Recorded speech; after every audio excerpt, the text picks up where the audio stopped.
I can't tell you my name or where I actually work, but for the sake of what I have to relate to you, I will say that my name is Jim, and I will tell you that I work at a national park where the stone is a particularly sunny color. I know you usually deal in cryptid stories, but I've come across some things that are just as odd.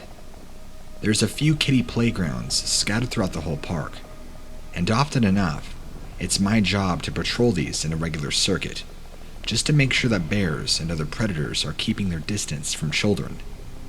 The way I usually carry this out, I park my squad car and sit and watch for a few moments. Then I get out and take a stroll.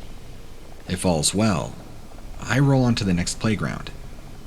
In the middle of one exceptionally boring day on a kiddie patrol, I was strolling during a busy hour where kids were out of the school, and parents were letting them all run wild, probably hoping they wouldn't take any of that energy home. I watched a little boy that reminded me very much of my own. A little girl with very white, rather pale skin and straight black hair ran over to him and asked him if he wanted to come meet her grandparents. They were sitting over on a park bench with their backs to us.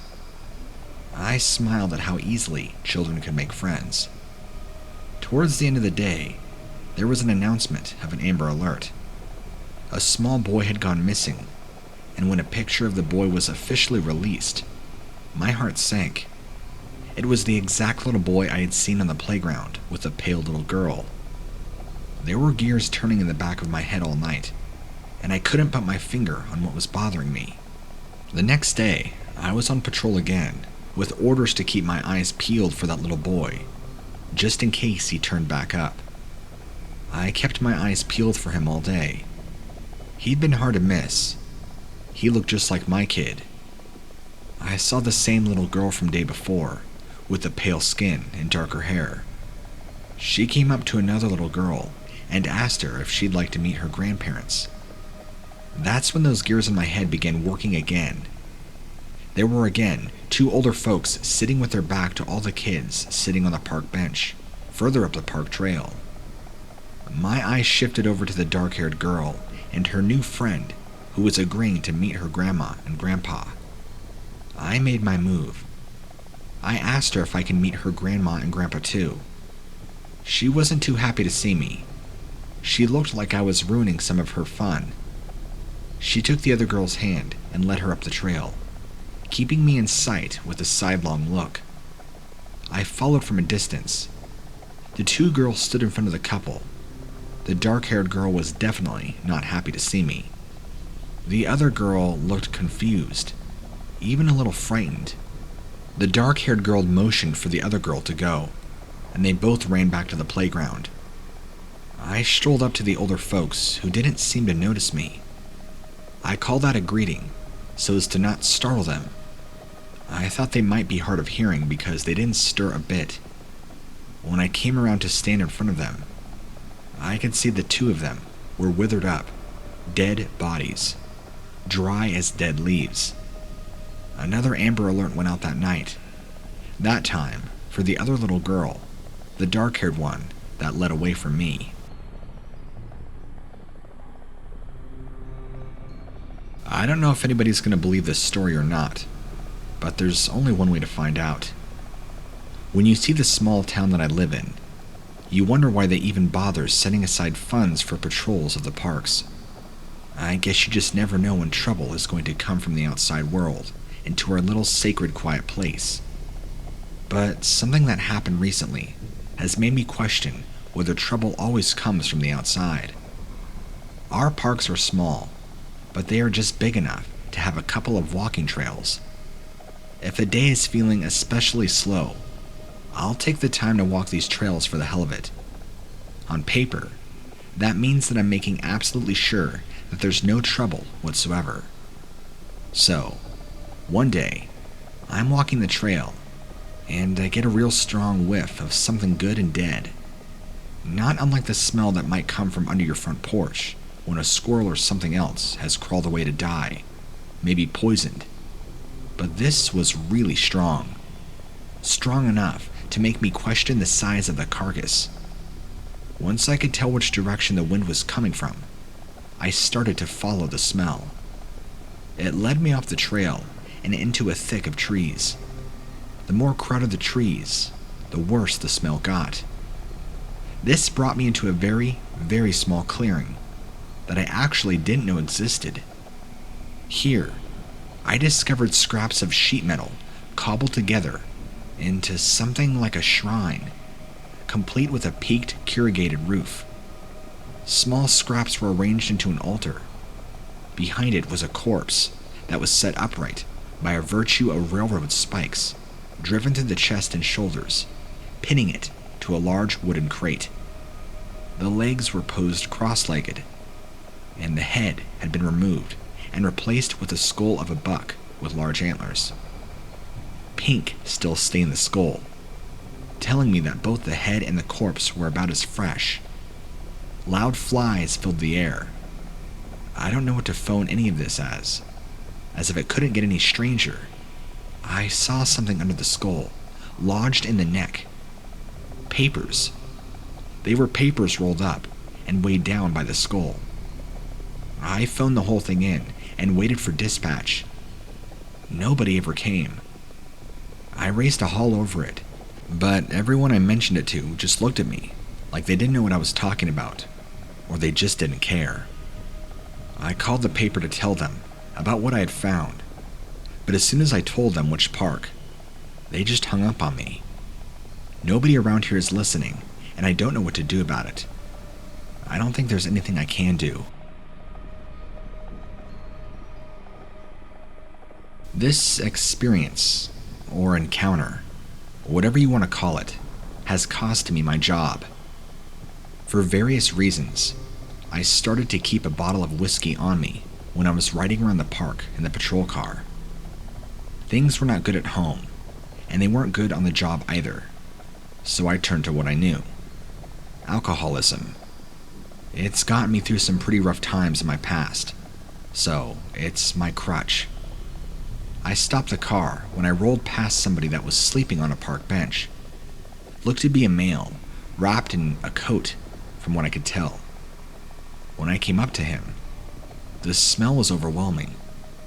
I tried to rouse him and tell him no sleeping, especially on the benches, but he turned his head to look at me with the cloudiest eyes I've ever seen. He swiftly took the bottle of whiskey from my hand, chugged it, tossed it, and ran. I tackled him, and I heard a horrible snapping sound. He wouldn't talk or open his eyes or anything, so I had to call this one out and tell him myself, 'cause I was pretty sure I accidentally broke his neck. The disturbing part is that even though I got busted for the alcohol and got punished, the coroner had told me that he had been dead for well over 2 days. There's no way to explain the supernatural account of this.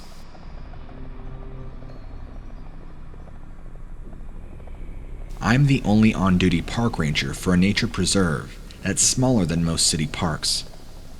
I wear my title proudly, and I have wondered often, though, why they never hired more than one person. I'm the only person. The preserve is mostly prairie land with clumps of forest here and there. Between trees are oceans of tall grass. Weather permitting, I do most of my work from an abandoned lookout tower. Well, only abandoned because I'm really the only one there. One evening, as the last of the sun was sinking below the horizon, I was up in that tower, and I saw some sort of light in the grass down below. I wanted to write them off as fireflies, but the lights were too intense, and they weren't the right color. They were lit up too long to be fireflies, and they shimmered like fire, but they didn't stay lit up long enough for me to tell what they were. So, I took out a flashlight and descended the ladder to investigate. As soon as I cast the beam of my flashlight into a cluster of lights, I got the fright of my life when a sudden explosion of all sorts of crazy bestial sounds, snarls, barks, roars, all layered onto each other like there was a team of bears and dogs and wolves on leashes. The grass where I shone my light was boiling with movement, and strange lights swarmed there. I turned my light off, This didn't make anything happen for a few moments. Then the sound stopped, and several lights scattered in all directions, like a bad firework. It took me a while to come down from that tower that night. I still have no explanation for what any of those sounds could have been from.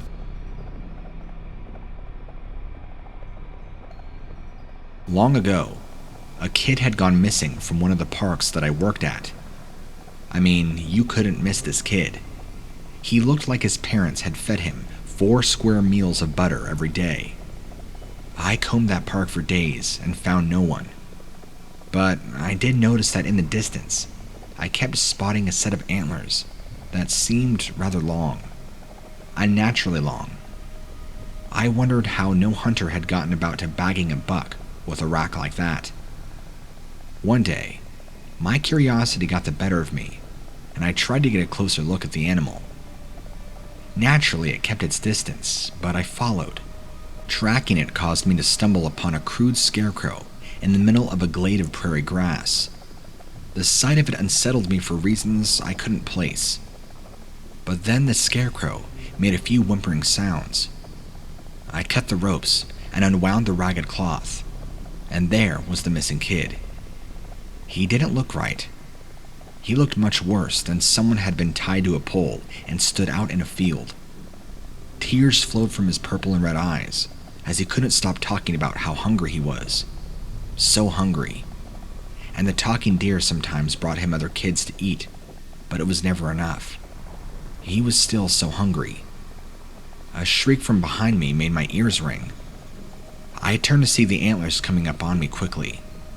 I could see then the patches of tan leather stretched among the curves and points of the horns.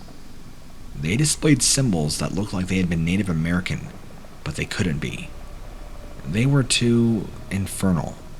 They radiated an unsettling energy, like they were mirrors reflecting death from an evil sun. That child begged for help, but the thing with the antlers was upon him in a burst of speed, faster than lightning. Both of them were a blurred shadow that sailed over the hills and out of my sight. As if to confirm what the kid had told me, other reports of vanishing children that had been last seen in the park began to roll in. You are the first person I've shared this story with. I'm afraid that if I've told my superiors, they would begin to question if I had something to do with this missing child. I know it sounds made up, I get that, but I guess sometimes in life, truth is stranger than fiction.